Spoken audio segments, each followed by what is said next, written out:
Life and business are not so different from global politics. Both are about strategy, timing, and understanding where true power lies. Many people only see the surface, headlines, speeches, and dramatic events, but very few take the time to look deeper at the hidden moves that shape our future. Today, I want to take you on a journey beneath the surface to reveal a truth that most of the world has ignored. You have all heard about America's rivalry with China, about India's ambition to rise, and about Pakistan's struggles to find its place in Asia. But what if I told you that Donald Trump, the man known for his bold words and unpredictable style, secretly wanted Pakistan to win?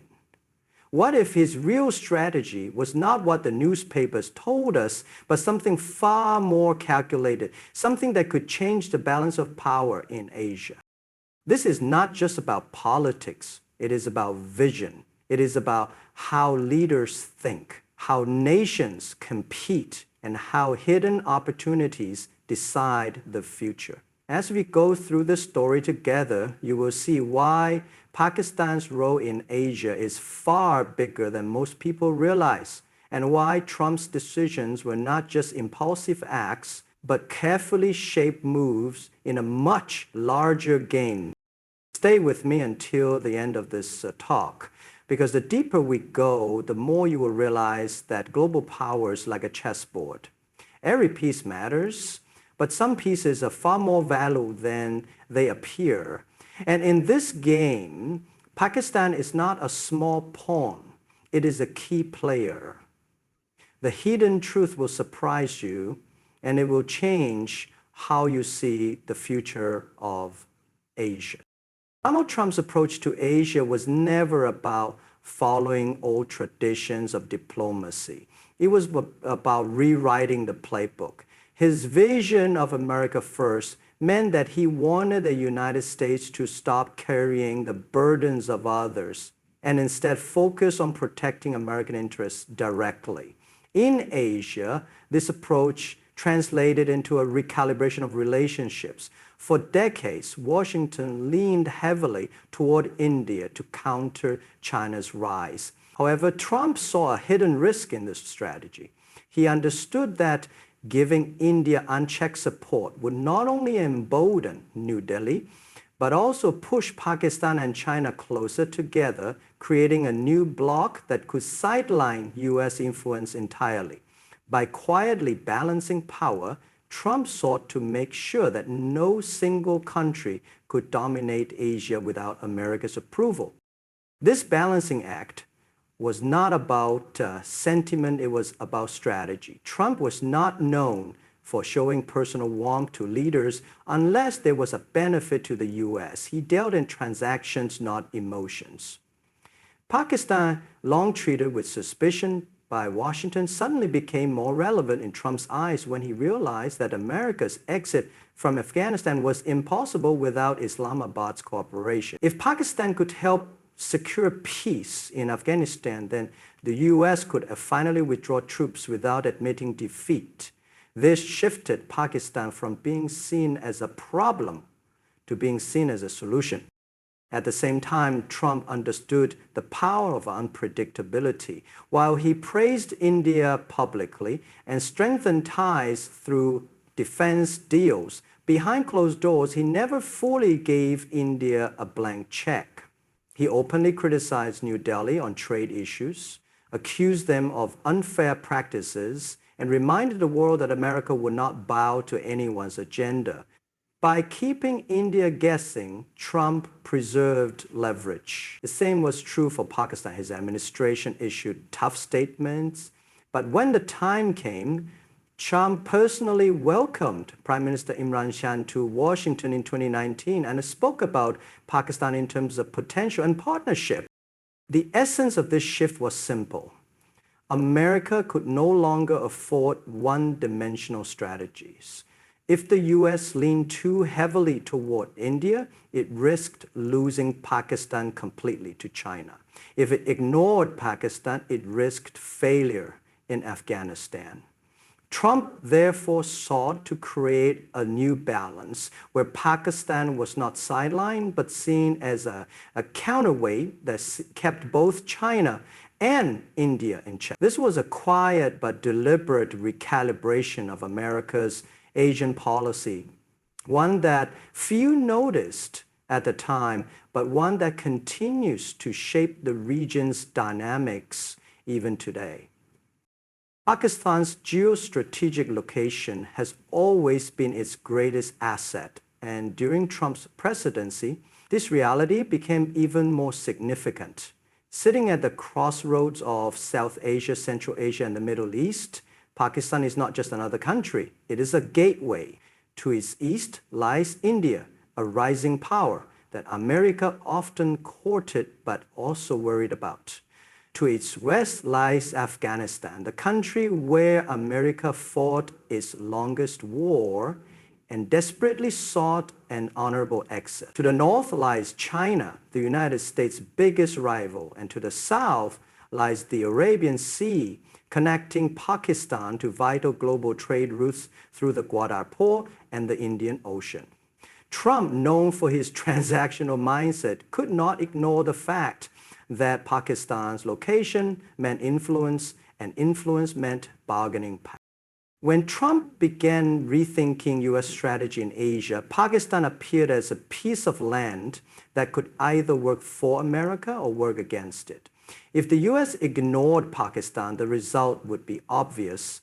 Islamabad would tilt further toward Beijing, strengthening China's Belt and Road Initiative and giving China direct access to the Arabian Sea through the China-Pakistan Economic Corridor. This would tighten China's grip over Asia's economic future, a scenario Trump was determined to resist.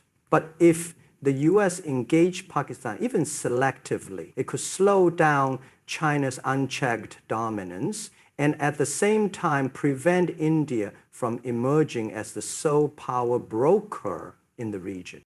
Moreover, Pakistan's proximity to Afghanistan made it indispensable in peace talks.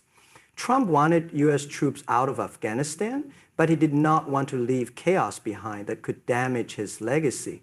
For this, Pakistan's geographic and political influence over Afghan groups was essential.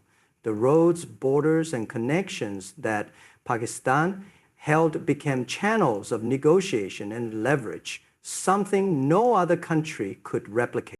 Beyond Afghanistan, Pakistan's access to the Arabian Sea and its control over vital trade routes also meant that any global power looking to secure energy supplies or trade corridors could not afford to bypass it. Trump, focused on America's economic and security advantages, knew that Pakistan's ports and pipelines could either facilitate U.S. allies or strengthen America's rivals. This strategic position also gave Pakistan a kind of silent veto power in Asia. Whether it was about countering terrorism, maintaining regional stability, or controlling trade routes, no solution could work effectively without Pakistan's involvement. For Trump, whose political instinct was to turn every situation into a deal, Pakistan's location was not just about geography. It was about leverage, and leverage was something he valued above all else. The war in Afghanistan had drained the United States for nearly 2 decades, costing trillions of dollars and thousands of lives with no clear victory in sight. When Donald Trump entered the White House, he made it clear that endless wars were not part of his vision for America's future. He wanted to pull U.S. forces out of Afghanistan, but doing so without a structured peace process risked leaving behind chaos that could once again threaten global security. This is where Pakistan became central to his calculations. Unlike many other regional players, Pakistan shared a long border with Afghanistan, had historical ties with various Afghan factions, and maintained influence that Washington could not replicate through military force alone. Trump realized that the key to an American exit from Afghanistan was not firepower, but diplomacy. and Pakistan was the bridge that could connect the United States to the Taliban. Over the years, the Taliban had refused to negotiate directly with Washington, but through Pakistan's mediation, doors slowly opened. Islamabad facilitated back-channel talks, created pressure where needed, and gave credibility to the process that led to the US-Taliban negotiations in Doha. For Trump, this was not just about ending a war, but about securing a political victory that he could present to the American public as proof of his leadership. Pakistan's role was also practical beyond negotiations, with supply lines for US troops running through Pakistani territory. Washington could not afford to alienate Islamabad completely. Trump, despite his tough rhetoric early in his term, soon recognized that cooperation was more valuable than confrontation. When American officials, including Zalmay Khalilzad, were tasked with shaping the peace deal, they relied heavily on Pakistan's support. Without Pakistan's involvement, the possibility of getting the Taliban to the table would have been slim. At the same time, Trump was aware of the risks. Pakistan's closeness with the Taliban made it both an asset and a concern, but in his transactional style, Trump chose to see opportunity. By engaging with Pakistan, he could accelerate America's withdrawal and claim that he had succeeded where previous presidents had failed. The 2019 meeting with Prime Minister Imran Khan in Washington was a symbol of this recognition, where Trump openly acknowledged Pakistan's role in moving the peace process forward. The Afghanistan factor thus elevated Pakistan's importance in Trump's foreign policy strategy. It wasn't about friendship or trust, it was about necessity.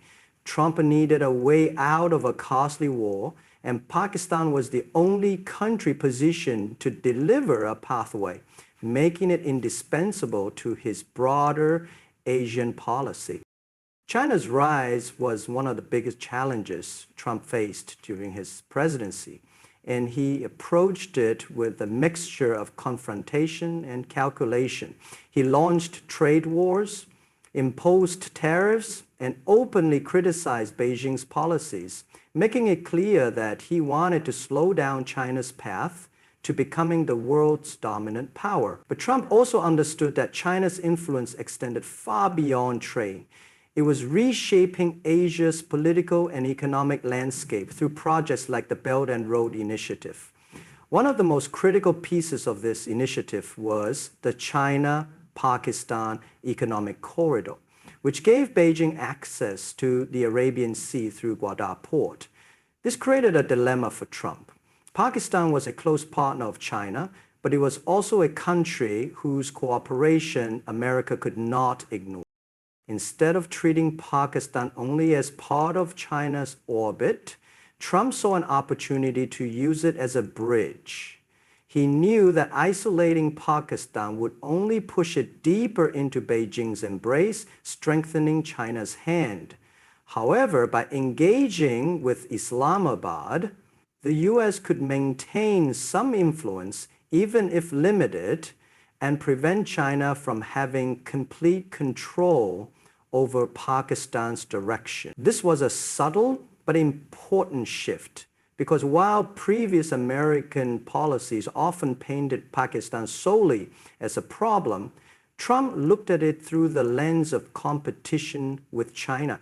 In this lens, Pakistan became a potential partner for balancing power rather than a rival to be sidelined. Trump's transactional mindset played a role here too. He believed every relationship had to serve American interests. And with China rising rapidly, the US needed alternative channels of leverage. Pakistan offered just that. Its geography, its influence in Afghanistan, and its links to the Muslim world made it too valuable to abandon. By acknowledging Pakistan's role, Trump could create a triangular dynamic where the US was not completely shut out of Pakistani-China ties, but instead positioned itself to benefit from Pakistan's balancing act. This approach was also about keeping India in check. Trump valued India as a partner, but he never wanted New Delhi to become too dominant, especially when it came to aligning closely with China or Russia. By strengthening ties with Pakistan, even discreetly, he ensured that India would think twice before assuming uncontested leadership in Asia. The underlying idea was not to sever Pakistan from China, but to prevent China from enjoying a monopoly. For Trump, a strong and stable Pakistan was not just about Pakistan itself, it was about shaping the broader contest with Beijing and making sure America remained a player in Asia's evolving power struggle. The shaping of U.S.-Pakistan relations under Trump was not the result of one man's decision alone.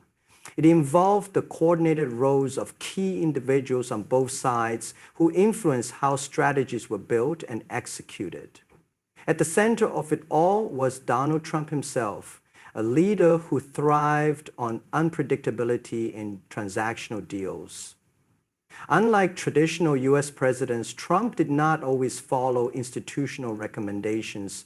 He valued direct influence, personal chemistry, and bold gestures. His decision to invite Imran Khan to the White House in 2019 was not just diplomatic protocol. It was his way of signaling that Pakistan mattered in his calculations, especially for the Afghanistan peace process and for rebalancing U.S. power in Asia. Alongside Trump, Mike Pompeo, who served as Secretary of State, was one of the most important architects of this policy shift. Pompeo's role was to maintain the delicate balance between Trump's outspoken style and the formal structure of U.S. foreign policy. He managed direct talks with Pakistani leadership and ensured that Washington's expectations were clearly conveyed. His visits to Islamabad and meetings with military officials, including General Qamar Javed Bajwa, were crucial in laying the groundwork for cooperation. Pompeo's pragmatic approach helped keep communication alive during times when tensions could have derailed progress. Another central figure was Zalmay Khalilzad, the U.S. Special Envoy tasked with leading peace talks in Afghanistan. His background as a seasoned diplomat and his understanding of the region allowed him to engage Pakistan effectively. Khalilzad worked closely with Islamabad to bring the Taliban to the negotiating table, a task that would have been nearly impossible without Pakistan's involvement. His presence showed how much the Trump administration relied on Pakistan's influence for achieving one of its key foreign policy goals.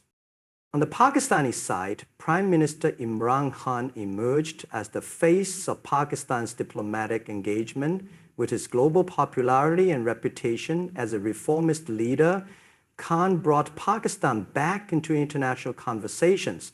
With a sense of confidence, his meeting with Trump was not only a turning point for bilateral relations, but also demonstrated Pakistan's willingness to play a constructive role. Behind him, however, stood General Qamar Javed Bajwa, whose authority as Pakistan's military chief made him one of the most influential decision-makers in the relationship. While Imran Khan appealed to international audiences, Bajwa ensured that Pakistan's commitments carried real weight on the security front. Together, these figures, Trump, Pompeo, Khalilzad, Imran Khan, and Bajwa, shaped a period of cautious but significant engagement. Their actions, though sometimes behind the scenes, ensured that Pakistan moved from being seen merely as a challenge to being recognized once again as a critical player in America's strategy for Asia.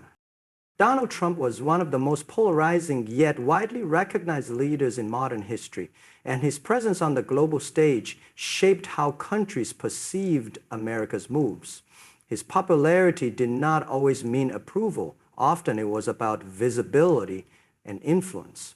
Every statement he made, every unpredictable decision he took became international headlines. This gave him a unique ability to shape narratives, whether through his bold criticism of allies or his unconventional approach to rivals. In Asia, his stance toward Pakistan drew attention precisely because it seemed to go against the mainstream U.S. policy that had largely sidelined Islamabad in favor of India. Trump's willingness to openly meet Imran Khan and speak positively about Pakistan surprised many and immediately shifted global perceptions. It signaled that Pakistan still held weight in American thinking.